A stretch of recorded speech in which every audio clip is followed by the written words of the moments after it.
The sound of thunder is timeless. It rolls through valleys and across oceans, echoing with both warning and wonder. But in the skies over war-torn Europe, thunder once had a new name, and it did not come from the heavens. It came from a machine of steel and smoke, the P-47 Thunderbolt. At first they laughed. The German pilots mocked it. Even its own engineers doubted it. Too heavy, they said. Too slow, too bulky, too American. They called it a flying milk jug. An ugly brute in an age that prized speed and grace. But war has a way of humbling arrogance and revealing truth. Because when the clouds broke and the world below was consumed by flame and fear, it was this flying brick that would roar through the storm and bring thunder to the skies of Europe. Perhaps this was where it all began, not in the factories or the battlefields, but in the quiet laughter of disbelief. For every legend begins as a story no one believed in. The year was 1942. Europe burned beneath a blanket of iron. The Luftwaffe ruled the skies.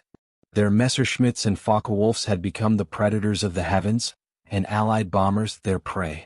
To cross those skies meant death. To survive them, nearly impossible. In those early days, the war above the clouds was not just about machinery.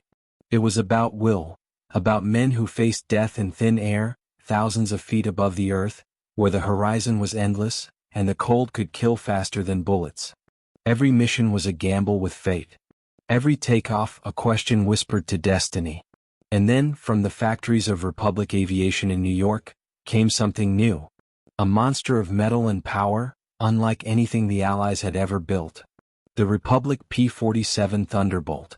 Born from the genius of a Georgian immigrant, Alexander Kartveli, who believed in building planes that could not just fly, but endure. Kartveli was a dreamer bound by physics, a man who knew that survival in the skies wasn't about elegance. It was about power. He built the Thunderbolt around an engine, the Pratt & Whitney R2800 Double Wasp, one of the most powerful piston engines ever created. It was so large that the rest of the plane had to be built around it. To the untrained eye, it looked absurd, bloated, over-designed, almost comical. But Kartveli knew better. He knew that in the cold vacuum of war, beauty meant nothing. Only strength could save lives. And yet, even among its own pilots, the laughter persisted. They called it the jug. A joke, they thought, until they climbed inside and heard the roar. The first time it took flight over the English Channel, the P-47 was not graceful. It did not dance. It charged. It climbed with brute defiance, its radial engine thundering like a storm refusing to die. German pilots, accustomed to sleek fighters that sliced the air, dismissed it instantly. A slow target, an easy kill. But the sky has always punished underestimation. As the first P-47s entered combat, the Luftwaffe found their laughter short-lived. Because while the Thunderbolt could not turn as sharply as a Messerschmitt, it could dive faster than anything else in the air. When the jug fell from the sky, it did not descend. It plummeted, like a meteor wrapped in steel and vengeance. German pilots who tried to follow simply disintegrated. And when the P-47 fired back, it was not a dogfight, it was an execution. 8.50 caliber machine guns, each capable of spitting hundreds of rounds per minute, unleashed a rain of lead so dense that even armored aircraft crumbled under its fury. Pilots described it as holding a lightning storm in their hands.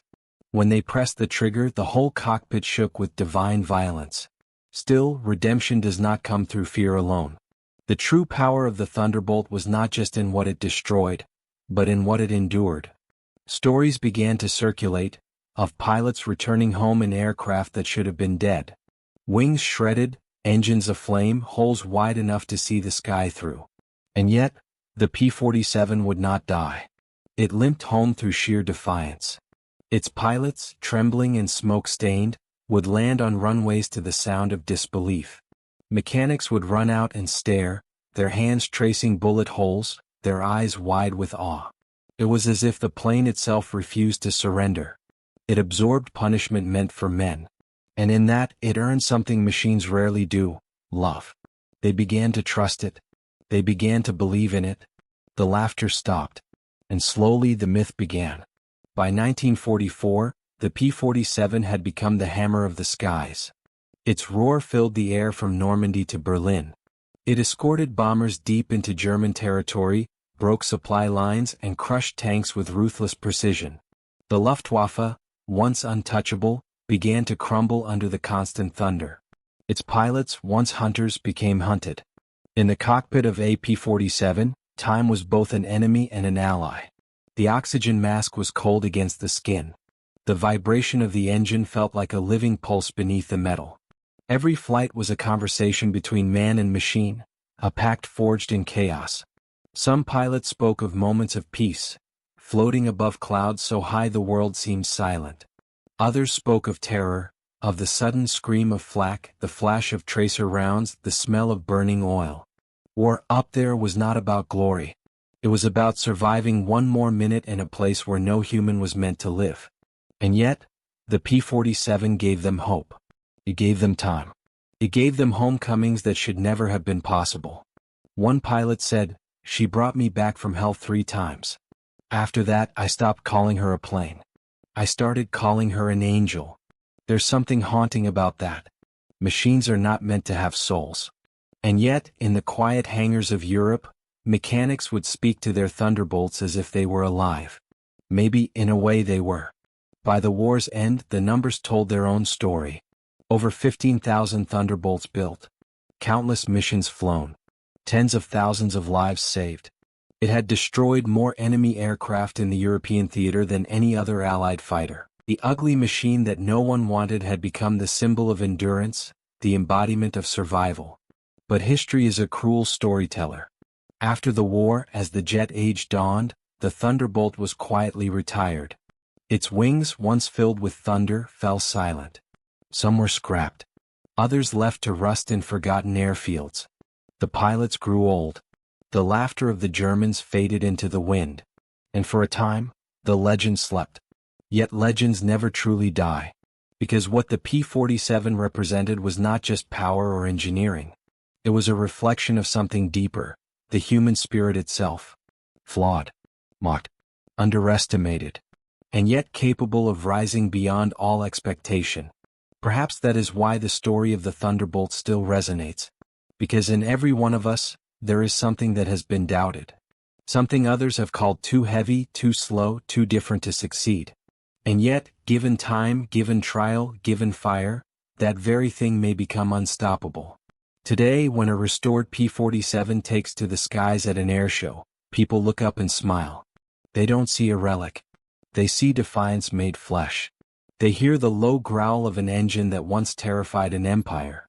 They feel the vibration in their chest, the same vibration pilots once felt as they crossed into enemy skies. The air smells faintly of oil and history. The wings glint under the sunlight. And for a moment, it's as if time folds in on itself. 1944 lives again, and thunder once more rules the heavens. We tend to believe that legends are born of greatness. But more often they are born of doubt. Of ridicule, of rejection, of failure. The P-47 story is not one of perfection, but of perseverance. It reminds us that sometimes, what the world laughs at today becomes what the world bows to tomorrow. As the last Thunderbolts rest in museums, their metal dulled but their presence undiminished, one truth remains: the sky never forgot their roar. And maybe, somewhere beyond the clouds, the laughter of those who mocked them still echoes. But so does the thunder that silenced them. Because history remembers the storm, not the scoffers. And in the end, the storm was called the Thunderbolt. But to understand how the P-47 became legend, we must go back to the beginning, to a time when the world stood on the edge of chaos. It was 1939. Europe trembled beneath the rising shadow of tyranny. Nations fell in weeks. Skies once filled with peace now echoed with the scream of engines and the whistle of bombs. And as the world's powers raced to dominate the air, aircraft evolved faster than ever before. In America, the engineers at Republic Aviation were desperate to catch up. The U.S. Army Air Corps needed something powerful, a fighter that could survive the deadly duels above Europe. But what they had were fragile machines. Light, nimble, and easily destroyed. Against the German Luftwaffe, those planes would be slaughtered. Alexander Kartveli, the chief designer, watched reports come in from the European front. stories of Spitfires dancing with Messerschmitts, of bombers torn apart midair. He understood what many did not. This war would not be won by speed alone. It would be won by survival. So he drew a different kind of blueprint. The Thunderbolt was never meant to be pretty. It was built to endure punishment that would kill anything else. Cardvelli envisioned a plane that could take hits and keep flying, a plane that could protect its pilot first and kill its enemy second. For him, war was mathematics. Survival meant victory. Victory meant peace. But to the military brass, his design looked like madness. The prototype weighed more than any fighter in existence. Its fuselage was thick. Its frame was heavy. Its radial engine required a massive propeller that looked out of proportion. To most, it seemed impossible that something so big could fight in the same airspace as the agile German fighters. Still, Republic Aviation built it. The first P-47 rolled out of the factory floor like an iron beast born in smoke and ambition. Its aluminum skin gleamed under the harsh factory lights. Its engine, when fired, produced a sound unlike anything heard before, a deep, resonant growl that shook windows and hearts alike. And when test pilot Bob Chilton took it into the air for the first time in May 1941, the world witnessed something both strange and extraordinary. It didn't leap into the sky like a dancer. It climbed like a soldier carrying armor, steady, strong, relentless. And once it reached altitude, it moved with unexpected grace for a creature of such weight. It was not the fastest nor the most beautiful, but it had a presence, a confidence, as though it already knew what it was meant to do. Yet the press laughed. The military press labeled it the flying brick. Pilots joked that it would fall faster than it would fight. But beneath the mockery, the engineers kept refining it, adjusting the turbocharger, strengthening the wings, testing its limits. Because every hour of ridicule was answered by another hour of progress. Then came 1943. The U.S. had joined the war.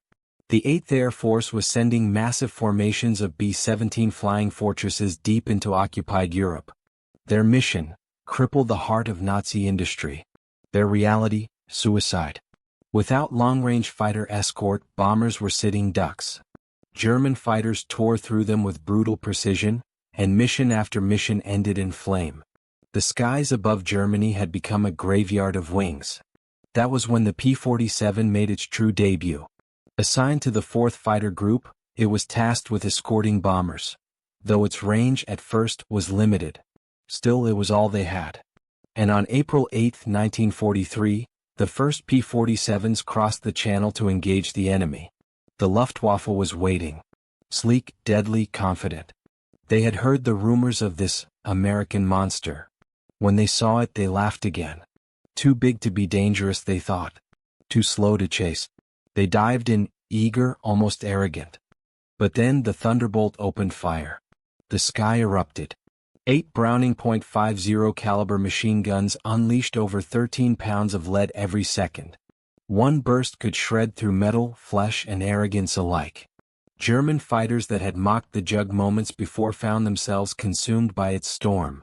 One pilot later recalled, "It felt like the air itself was exploding around me." By summer, the laughter had stopped. The Luftwaffe began to fear encounters with the new American fighter. It could not outturn them, but it could dive, faster, deeper, deadlier. Many German pilots died trying to follow it through a vertical plunge, their engines tearing apart from the strain. Those who survived began to whisper its name with respect and fear. And yet, its legend was not built on victory alone. It was built on endurance. Pilots who returned from missions with their planes torn apart became living proof of the Thunderbolt's design philosophy. There were stories of planes coming home missing an entire cylinder bank, or limping across the channel with one wing riddled with holes. There were stories of fuel tanks ruptured, of controls damaged beyond recognition, yet the Jug kept flying. Some pilots even returned with no landing gear, sliding across airfields on their bellies, sparks trailing behind them like comets, engines still rumbling defiantly. And each time, the same truth echoed across the hangars: the Jug brings you home. War is not kind to myths. It grinds them down until only truth remains. And the truth was this: the Thunderbolt worked. It not only fought, it dominated. As 1944 arrived, the P-47 evolved. New models came equipped with drop tanks, extending their range deeper into enemy territory. They were no longer bound to the channel. They could now escort bombers all the way to Berlin and back. That changed everything. The Luftwaffe's once mighty defense began to fracture. They could no longer strike the bombers without facing the relentless wrath of the Thunderbolts. Every sortie became a gamble. Every encounter, a risk of annihilation. In the words of one German pilot, the sky no longer belonged to us. It belonged to thunder. But even as the P-47 claimed the skies, its story deepened on the ground below. By mid-1944, it had taken on a new role: ground attack. It carried bombs, rockets, and machine guns that could turn tanks into twisted metal and convoys into smoldering ruin. The Jug became the hammer of the Allied advance, a guardian for troops pushing through France, Belgium, and into Germany itself. In Normandy, as Allied forces stormed the beaches, the P-47 flew overhead, strafing enemy lines, destroying artillery positions, and clearing the path for soldiers below. To those on the ground, the sound of its engine was salvation. A deep growl that told them help had arrived. And in the villages it passed, civilians would look up and wave. Children, covered in dust and fear, saw hope in its silhouette. To them it wasn't ugly. It was a guardian angel with wings of iron. But victory comes with a price. The men who flew the Thunderbolt paid dearly. Many never returned. Some vanished over enemy lines, their fate unknown. Others returned broken, by exhaustion, by trauma, by the memory of fire. For them, the Thunderbolt was not just a weapon. It was a lifeline. In its cockpit they felt power and fragility intertwined. Every flight was a dialogue between death and endurance. Pilots developed a bond with their aircraft that went beyond logic. They gave them names: Lil Bunny, Dottie Mae, Spirit of Atlantic City. Each one carried a story, a heartbeat, a whisper of home painted on its nose. To those men, the plane was not a machine. It was a friend that might die for them, or die with them. And perhaps that's what made the P-47 different. It was a machine that mirrored humanity itself. Imperfect, heavy, underestimated, but unbreakable. In time, the P-47 became more than a fighter. It became a symbol. Its myth grew not through propaganda but through reverence. Whispered stories in bars, letters home, memories passed from one generation of pilots to the next. When the war finally ended in 1945, the Thunderbolt had written its name into history. It had destroyed more enemy aircraft in the European theater than any other Allied fighter. It had flown over 500,000 sorties. And it had proven one timeless truth: strength, when mocked, is often the last to fall. But as the peace settled, so too did the silence. The age of the jet had arrived. The P-51 Mustang, lighter, sleeker, became the symbol of elegance in flight. The P-47, though mightier in spirit, began to fade from memory. Its bulk became an artifact of another time. And slowly the thunder stopped echoing. Yet somewhere, in the dusty corners of airfields, in museums, in the hearts of those who once flew her, the legend still hums. It lives in the vibrations of the metal, in the faint scent of fuel that lingers decades later. Because legends never die. They only sleep, waiting for someone to remember. And so we remember. Not the laughter. Not the mockery. But the moment thunder answered it. Then let us continue. The war may have ended, but the sound of the Thunderbolt never truly faded. For those who lived through it, that low rolling hum of the radial engine would remain lodged in their memory forever, the heartbeat of survival. In the calm after chaos, as the world tried to heal, thousands of P-47s sat silently in airfields across Europe and America. Wings that once carried death now carried dust. Engines that once shook the earth now rested cold. And yet, in that stillness, a strange beauty lingered. These machines had fulfilled their purpose. They had fought, endured, and returned their pilots home. But history is restless. It forgets the steel that bore the cost of victory. It celebrates the sleek, the fast, the elegant, not the heavy, scarred survivors. In the new age of jets, engineers looked toward the horizon again. They wanted thinner wings, faster speeds, higher climbs. The P-80 Shooting Star, the Gloster Meteor, the MiG-15, The world had changed. Pistons gave way to turbines, propellers to jet flames. And so, the Thunderbolt was quietly retired. Some were sold to foreign air forces. Others were scrapped, melted down into peacetime metal. A few were left behind, forgotten in hangars or fields, where rain tapped softly against the memory of war. But the men who flew them they could never forget. For them, the P-47 wasn't an obsolete machine. It was a story, a friend, a savior. One pilot described it best: "When I close my eyes, I still hear her engine. Not the roar, but the rhythm. It's like a heartbeat that never stops." Decades passed. The world modernized, cities rose from rubble and nations rebuilt. But every now and then, in some forgotten corner of the earth, a farmer plowing a field would strike metal, the remnants of a warbird buried beneath the soil. And when they unearthed the fragments, they often found a name still painted faintly on the side: Thunderbolt, Jug, Lucky 7. The ghosts of the sky still waited beneath the ground, silent, patient, remembered by none, yet once feared by all. In time, aviation historians and restorers began to search for them. They found pieces of wings, fragments of engines, sometimes entire fuselages corroded by time. One by one they rebuilt them. Painstakingly, lovingly. Every bolt replaced, every panel polished until the dull silver reflected sunlight again. And when those engines roared back to life for the first time in half a century, grown men wept. Not out of nostalgia, but reverence. Because that sound was not just mechanical. It was spiritual. It was the sound of defiance reborn. At air shows, crowds would gather to watch a living Thunderbolt rise once more. Children would shield their ears, their hearts pounding as the massive plane lifted from the runway, climbing into a blue sky that had once been red with fire.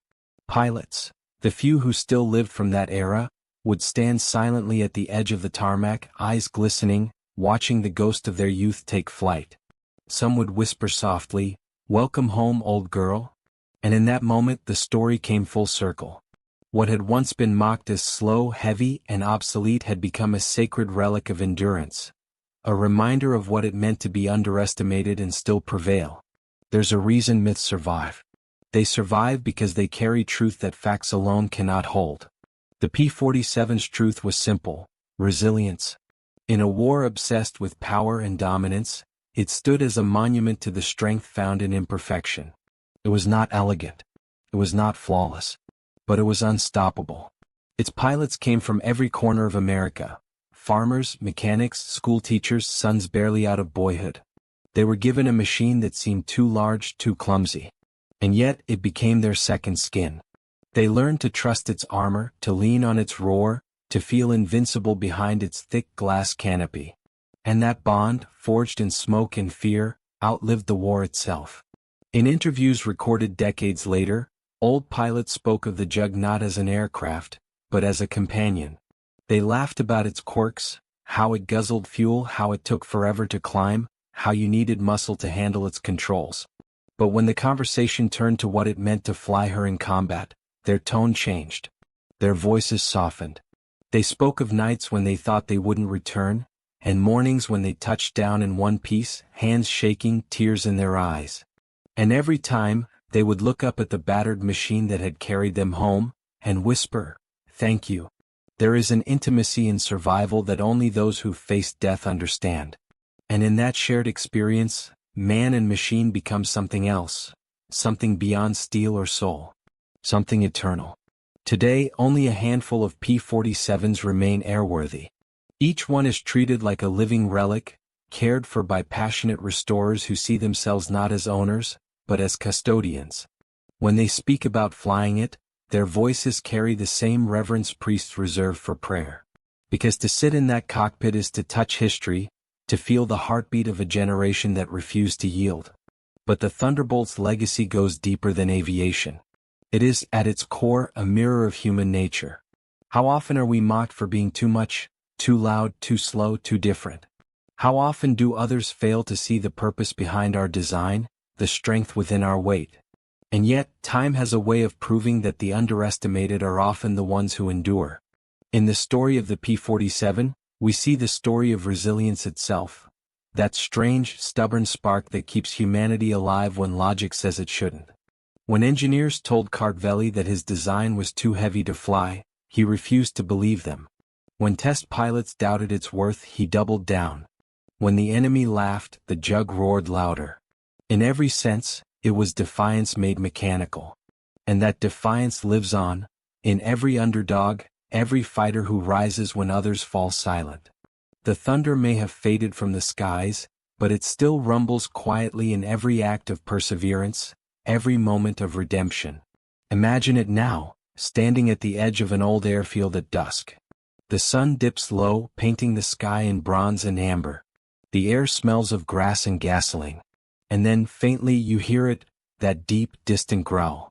A single Thunderbolt taxis onto the runway, its silver body glowing in the dying light. The propeller spins, the sound rises, and the earth trembles once more. It takes off slowly at first, heavy, deliberate, then climbs higher and higher until it pierces the clouds.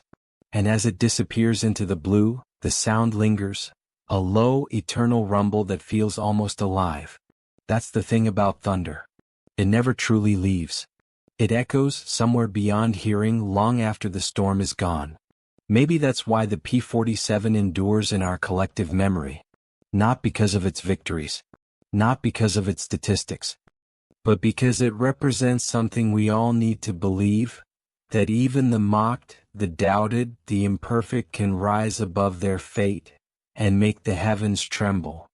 When we look back now, it's easy to admire the legends, the Mustangs, the Spitfires, the Messerschmitts, elegant machines that became icons of their nations. But beneath that pantheon of beauty lies the Thunderbolt, unglamorous, unyielding, unstoppable. It didn't need admiration. It earned respect.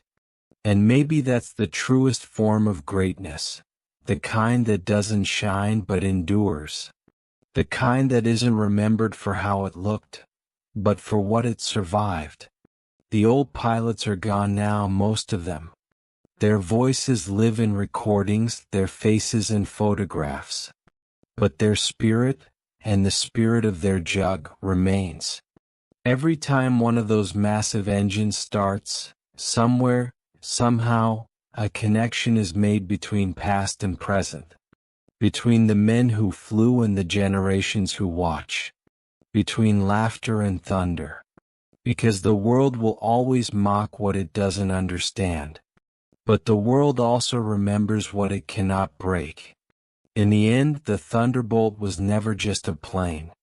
It was a testament to the idea that strength isn't always graceful, and grace isn't always strong. Sometimes, the ugliest thing in the sky becomes the most beautiful story in the world. And as long as thunder still rolls across the earth, someone somewhere will look up and remember. The war is over. But its echoes still hum through the corridors of time, in steel, in memory, in thunder. The P-47 Thunderbolt, though retired from combat, found a second life in peace. As the Cold War dawned and new enemies took shape on the horizon, the old warhorse served on, not as a killer but as a teacher. Hundreds of Thunderbolts were handed over to allied nations, from Brazil to Turkey, from France to Mexico.